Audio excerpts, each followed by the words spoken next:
இடுக்கி மாவட்டத்தின் எல்லைப் பகுதியான தமிழ்நாட்டில் வாக்குப்பதிவு விறுவிறுப்பாக நடைபெற்றது. இடுக்கி ஏலத்தோட்ட பகுதியில் வேலை செய்யக்கூடிய நூற்றுக்கணக்கான தொழிலாளிகள் தான் வாக்குப்பதிவில் பங்கெடுத்தது.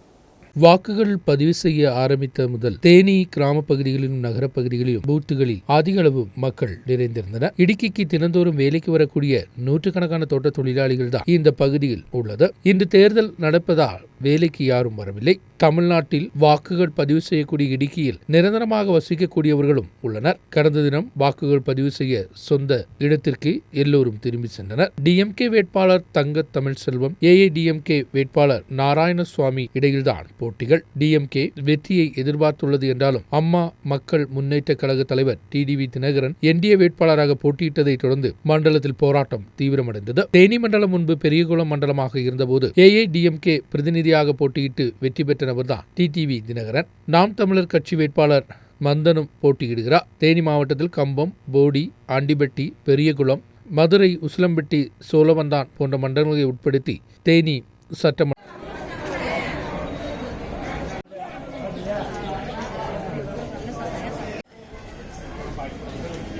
இடுக்கி மண்டலத்தில் தேனி மண்டலத்திலுமாக ஆயிரக்கணக்கான இரட்டை ஓட்டர்கள் உள்ளதாகத்தான் குற்றச்சாட்டு உயர்ந்து வந்தது. ஒவ்வொரு தேர்தலிலும் இது உயர்வது சாதாரணம். தோட்டப்பகுதியில் வேலை செய்யக்கூடிய தமிழ் தொழிலாளிகள் இரு மாநிலங்களிலும் ஓட்டுகள் பதிவு செய்வதாகத்தான் குற்றச்சாட்டு. இந்த முறையும் உடுமன்சோலை பஞ்சாயத்தில் 2 வார்டுகளில் மட்டும் 200க்கும் மேற்பட்ட 2 வாக்குகள் உள்ளவர்கள் கண்டுபிடிக்கப்பட்டனர். நியூஸ் பீரோ ராஜகுமாரி.